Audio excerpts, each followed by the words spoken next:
Chosen one, the attack was approved, but so was your vindication.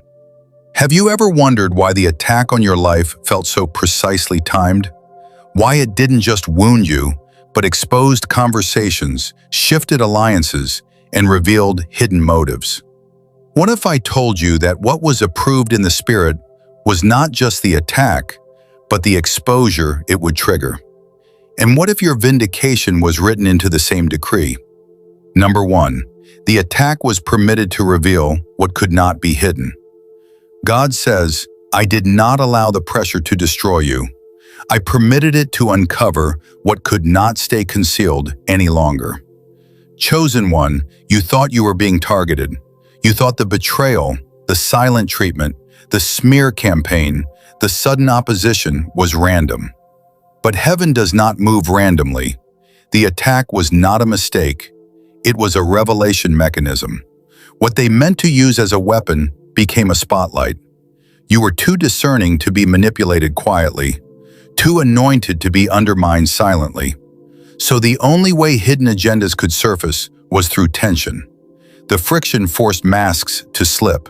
The pressure forced conversations into the open. The same moment they tried to discredit you, they exposed themselves. God says, "You prayed for clarity. I answered with exposure. You asked me to remove confusion." But clarity does not always arrive as comfort. Sometimes it arrives as confrontation. The attack was heaven's way of accelerating truth. If they had remained calm, you would have continued trusting them. If they had stayed kind, you would not have questioned their intentions. So the pressure revealed the fracture. And here is what unsettles them now. You did not break. They expected emotional collapse. They expected you to defend yourself impulsively. They expected you to retaliate, but you stood still. You let me fight. And your silence became evidence. Your composure became testimony. Your restraint became a verdict. Some of you listening right now, this message is confirming what your spirit already sensed. You felt something shift. You felt something being exposed. That was not paranoia. That was discernment being validated. God says, "I allowed the attack to test the loyalty around you." Not everyone who claps for you is assigned to stay with you. Some people were seasonal. Some were opportunistic. Some were sent to observe your strength, not support it. The attack separated roles. It sorted spectators from covenant connections. Notice this carefully. The attack did not reduce you. It refined your circle. And here is the deeper mystery. The enemy believed they were initiating something, but they were only stepping into what I had already calculated. I do not approve attacks without pre-authorizing vindication. I do not permit fire without planning glory. I do not allow accusation without preparing evidence. You were never in danger of being permanently disgraced. God says, what looked like permission for harm was permission for harvest. The harvest of truth, the harvest of loyalty, the harvest of discernment, the harvest of authority. Because when you survive what was meant to silence you, your voice carries weight. When you endure what was meant to disqualify you, your calling becomes undeniable. This is why the opposition feels confused right now. They expected your retreat. Instead, your presence is stronger. They expected your shame. Instead, your confidence deepened. They expected isolation. Instead, divine alliances are forming quietly around you. And here is the hook you must not ignore. If the attack was approved for revelation, what do you think was approved for restoration? Stay alert. Something is shifting that you cannot yet see. You survived the first wave, but what you are about to understand now will change how you interpret everything that followed. Because the attack was not only about exposure, it was about elevation. And what felt like a delay was actually divine positioning. Number 2, the delay was strategic, not accidental. God says, I did not intervene immediately because I was rearranging what you could not see. Chosen one, you kept asking me why I stayed silent, why I did not defend you publicly, why I did not stop the misunderstanding instantly. But you were measuring protection by speed. I was measuring it by precision. If I had stepped in too early, you would have escaped the discomfort, but missed the transformation. The delay stretched you. It deepened your discernment. It matured your reactions. It taught you how to stand without applause. You thought the silence meant abandonment. God says, "My silence was construction." While they were talking, I was building. While they were plotting, I was positioning. While they were assuming your downfall, I was strengthening your foundation. Because elevation without preparation becomes collapse. The delay exposed something inside you too. It showed you where insecurity still lived. It showed you where validation still mattered too much. It showed you how deeply you depended on being understood. And I love you too much to let you rise dependent on approval. So I allowed the misunderstanding to linger. I allowed the rumors to breathe. I allowed the tension to stretch longer than you preferred. Not to hurt you, but to detach you. God says, you cannot carry destiny and dependency at the same time. If everyone had defended you, you would not have learned to let me defend you. If justice had come instantly, you would not have built endurance. If restoration had arrived immediately, you would not have recognized who truly stood with you. The delay was a filter. Some grew tired of waiting for your fall. Some grew uncomfortable with your calm. Some grew impatient because your silence did not give them drama. And in that waiting period, allegiances shifted quietly. Chosen one, what they interpreted as your weakness was your discipline. What they thought was your fear was your restraint. What they assumed was your defeat was your development. God says, I was enlarging your capacity because the vindication coming to you is heavier than you realize. It is not just public apology. It is not just restored reputation. It is influence. It is authority. It is visible favor. And if your character had not been strengthened in the waiting, you would not have been able to steward what is about to be entrusted to you. The delay also confused your adversaries. They expected a quick reaction. They expected retaliation. They expected emotional exposure. Instead, you evolved. You became quieter, but sharper, more observant, less reactive, more grounded. And that growth unsettled them. God says, delay does not mean denial. It means design.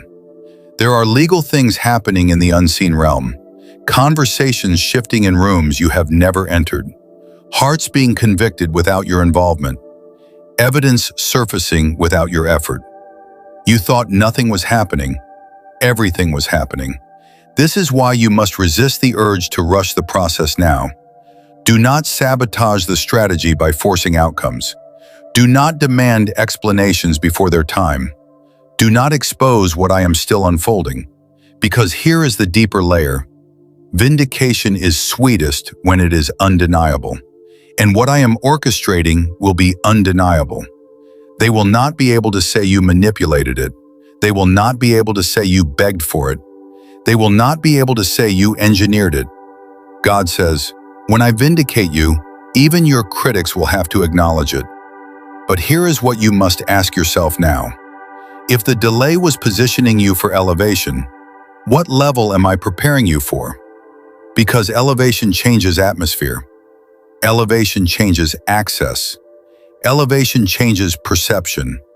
And not everyone who attacked you can survive where I am taking you. Something is about to shift in your visibility. Stay with me now, because this is where many misunderstand the warfare. You thought the battle was about your reputation. You thought it was about jealousy, misunderstanding, or competition. But the deeper layer was authority. The attack was never just personal, it was territorial. 3. The attack was a reaction to your emerging authority. God says, they did not attack you because you were weak. They attacked because you were becoming aware of who you are. Chosen one, there is a moment in every calling when awareness begins to rise. You start noticing patterns. You start discerning manipulation faster. You start speaking with more certainty. You stop shrinking to make others comfortable. And when that shift happens, it disturbs systems that benefited from your silence. The attack intensified when your confidence matured. Not arrogance, not ego, authority. Authority does not shout, it does not beg, it does not chase validation. It stands. And when you began standing differently, when your energy changed, when your boundaries strengthened, when your tone became steady instead of apologetic, the spiritual atmosphere reacted. God says, authority attracts resistance before it attracts reward. Because emerging authority exposes insecurity in others. When you no longer tolerated subtle disrespect, it unsettled those who relied on your compliance. When you stopped over-explaining yourself, it threatened those who fed off your doubt. When you began trusting your discernment, it disrupted hidden agendas. You were not being punished, you were being recognized. Recognized in the unseen realm as someone stepping into higher spiritual jurisdiction. And whenever jurisdiction expands, confrontation follows. The enemy tested your confidence, tested your patience, tested your emotional discipline. Why? Because authority must be proven under pressure. God says, I had to see if you would use your voice recklessly or wisely. There were moments you wanted to expose everything, moments you wanted to correct every lie, moments you wanted to confront publicly.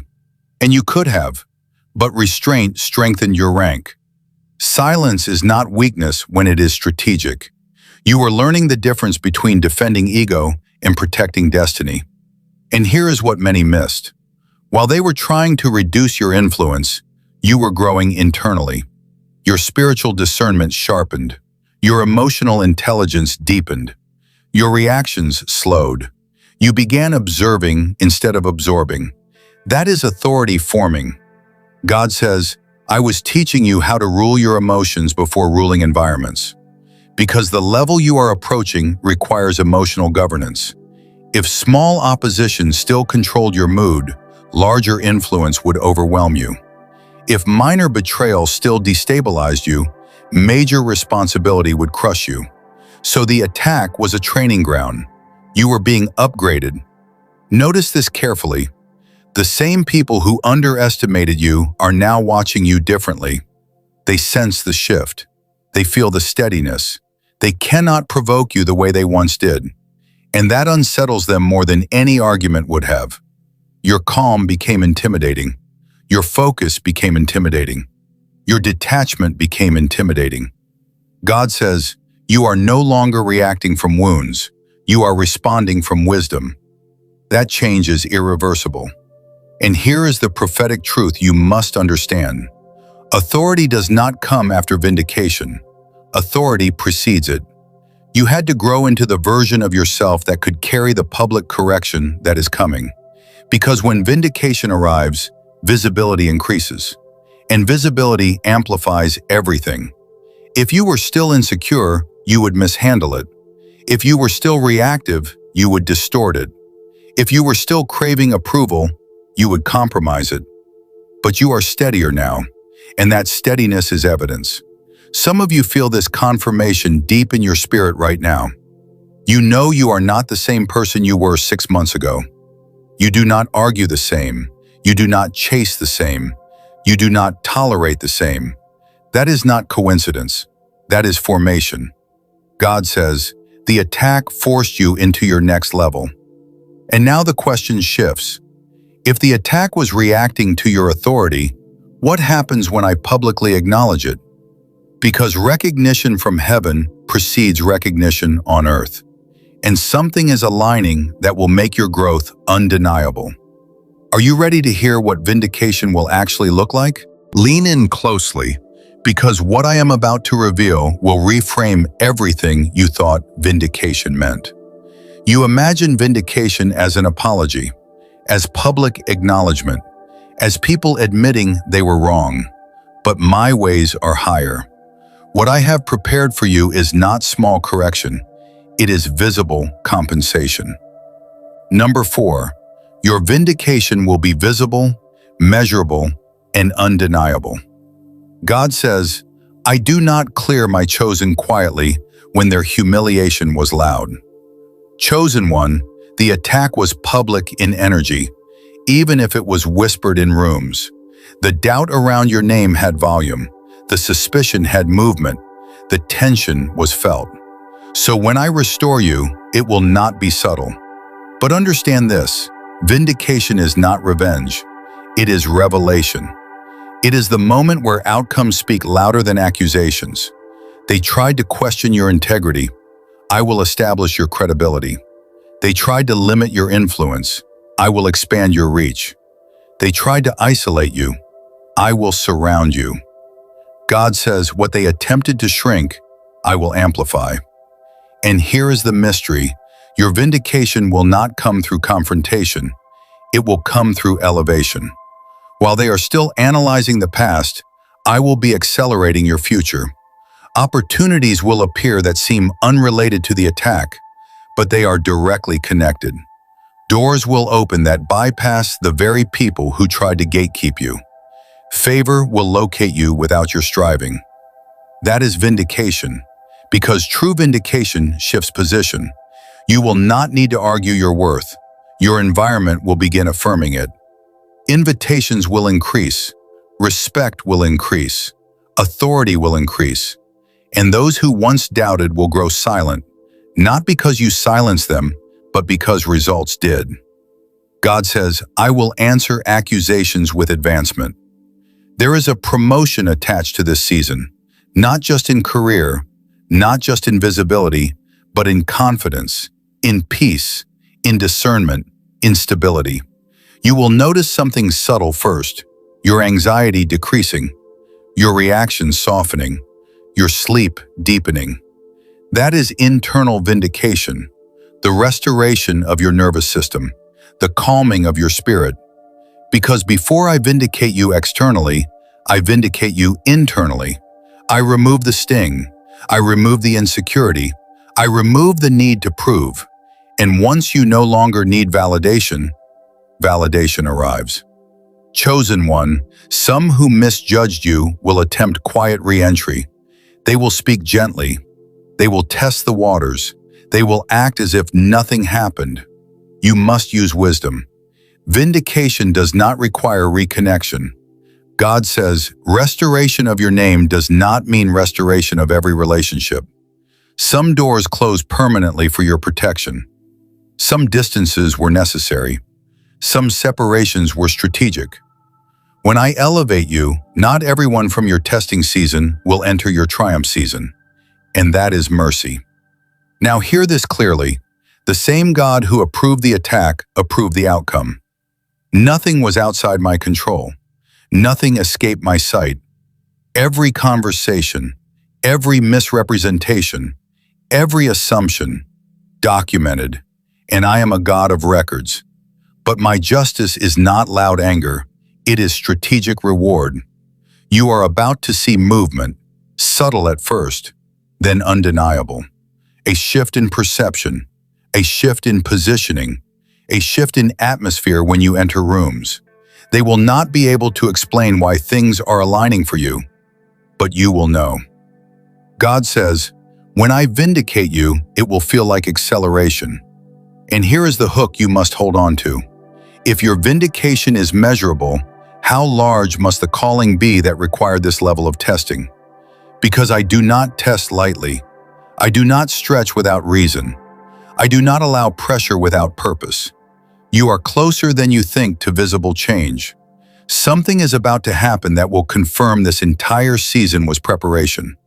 Are you ready to understand the final layer, the reason both the attack and the vindication were approved at the same time? Take a breath, because this is the layer that ties everything together. You thought the attack and the vindication were two separate events, one painful, one rewarding. But in my design, they were written in the same sentence, approved in the same council, authorized in the same moment. Number 5, the attack and the vindication were both serving your assignment. God says, I allowed the attack to introduce you to yourself. I approved the vindication to introduce you to the world. Chosen one, your calling required credibility. And credibility is not formed in comfort. It is forged in contradiction. The resistance you faced was not interruption. It was initiation. You were stepping into a dimension of influence where your voice would carry weight, where your discernment would guide others, where your testimony would unlock courage in people who feel targeted right now. But testimony without testing is theory. So I allowed you to live what you will one day teach. God says, you cannot lead people through storms you have never survived. The attack trained your compassion. It trained your restraint. It trained your ability to see beyond surface behavior. Now, when others face betrayal, you will not judge them. You will understand them. When others feel misrepresented, you will not dismiss them. You will guide them. That is assignment. The vindication, however, is proof of alignment, because influence requires evidence. When people see that you endured pressure without losing integrity, when they see that your elevation arrived without manipulation, when they see that peace rests on you without performance, they will listen differently. You will not need to demand authority. Authority will recognize you. God says, your story will preach before you speak. Everything you endured is becoming architecture. The confusion taught you clarity. The delay taught you discipline. The opposition taught you boundaries. The silence taught you intimacy with me. Nothing was wasted.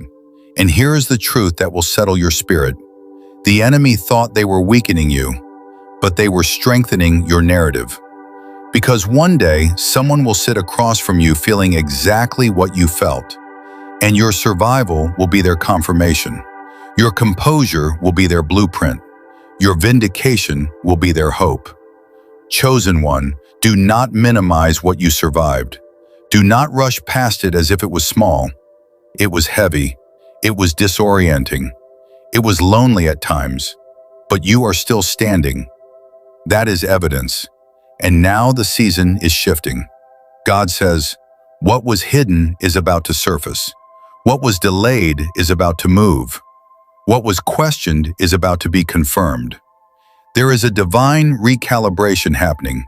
Assignments adjusting, connections aligning, platforms expanding. You may not see the full picture yet, but you can feel the atmosphere changing. Stay disciplined. Stay grounded. Stay aligned. Because vindication is not the finish line.